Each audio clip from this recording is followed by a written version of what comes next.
The real key to the creation of cities seems to be the tiny surpluses that peasant farmers produced, particularly as their farming became more productive.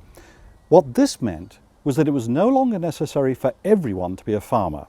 Specialists began to appear, potters and merchants and priests and soldiers.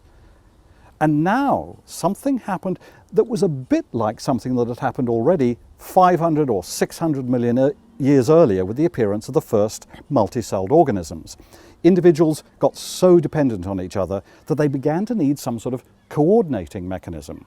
So potters, for example, needed markets to sell their goods on. Soldiers needed governments that could hire their services. Merchants needed courts to settle disputes. Town dwellers and farmers needed someone to maintain the huge irrigation systems on which they depended.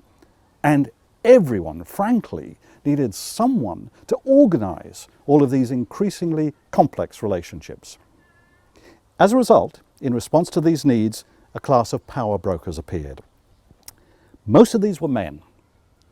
And what they did was they began to take on the role of coordinating society.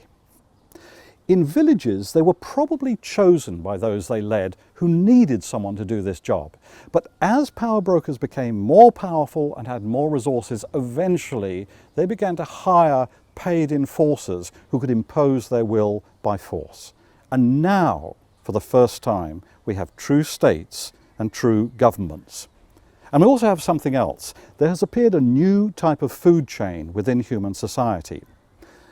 Farmers extract resources from the environment, from the biosphere. But above them, there's now a new layer of elite groups who extract resources from the farmers by the threat of force. So now societies develop a whole hierarchy. At the top, there's a small minority of people who are very rich and very powerful, who extract resources from the vast majority of peasants who may make up 90% of society.